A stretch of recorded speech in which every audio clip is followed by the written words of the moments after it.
Camera's rolling.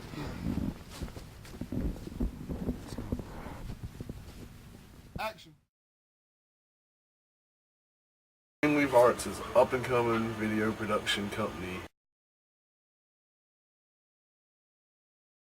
You know, we was producing music and doing so many beats and just having so many deep conversations that we needed a way to portray some of the ill conversations we were having. So it was like making movies was an eventual process for us from making music to having all these crazy thoughts.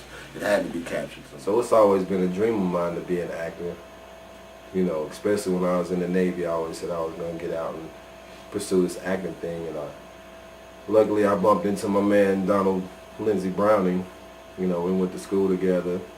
And my man, my ace boom coon psychotherapy, Roderick Horton, you know, he was feeling it too. So we finally merged together and we came up with a couple of ideas, and we went to acting and started making things happen. And the name Greenleaf was just a name that, you know, lets you know who it is. Myself, Broderick Horton. We didn't really start the Greenleaf Arts till maybe it was about 2005, 2006, around that time. But we'd known each other for several years. It's kind of funny because I'd met Broderick in acting class at Western Piedmont, and both of us, we were aspiring to be great dramatic, you know, film actors. So we decided we were going to take acting class at a community college, and we ended up, he played Al in Winnie the Pooh, and I was Winnie the Pooh myself. Yeah, I don't really tell many people about that one. Yeah, so your first starring role, huh? That was our own stage debut. And sadly, the Children's Theater put us off the movies for a while. But it was kind of cool because they were doing their thing with the music. It was Space Mountain at the time, and then it later transitioned into Mo Geezy. And eventually, you know, it was just like, we need to bring this whole video thing. I got a video camera and started making some music videos to their hot tracks that they was making, and you know, it's like, let's make a film. And it all just rolled from there. 5 seconds to get the fuck out of my yard. I'm not letting you cut my shit off. You hear what the fuck I'm saying? Go call the company, I don't give a fuck. I don't think you know. Hey, man.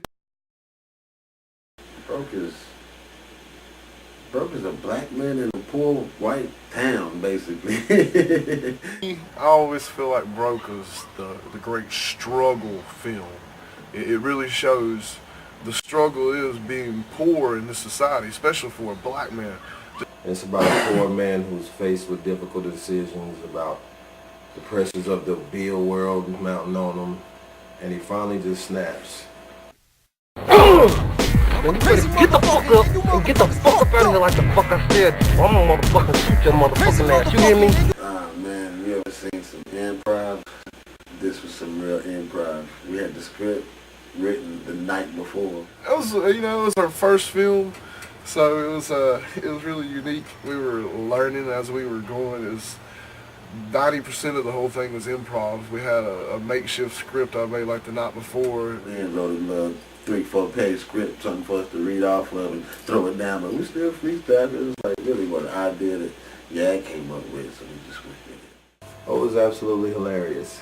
it was the first film that we got together on, and you know, and actually filmed. So it was fun. It was a ball, honestly. Yeah, at the time of Broke, I can honestly say that I was living broke.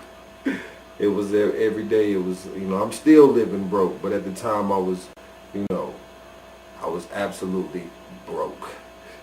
And to know that the bill man was coming to cut your power off at any second, you know, it was a real easy moment to capture because I was living in the moment.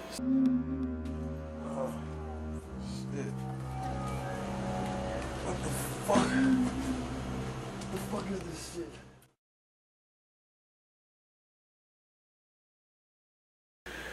Man, to me, Charlie is like the 2008 Shaft.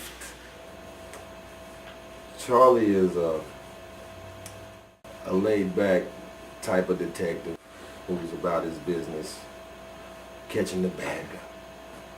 and he's a go-getter. Charlie's that dude. He's the one that's gonna get his man. Charlie Winters. Charlie Winters is that the badass. Charlie Winters is the guy you don't mess with. His whole life is a mystery, just like his film.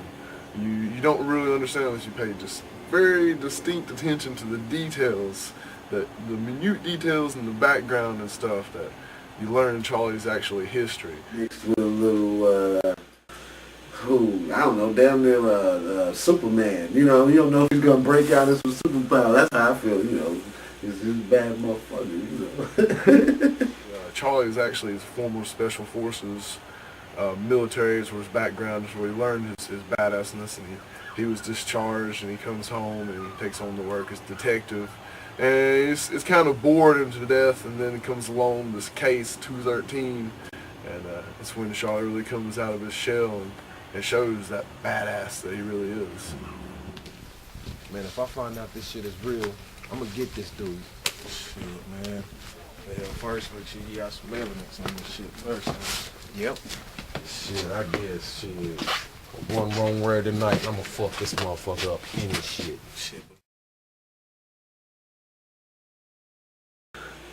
It's a premonition, really. It's you know, dude can't do some old foul regular everyday fuck his man's girl, you know, and then he gets a vision pretty much on what's gonna happen if he goes through with this.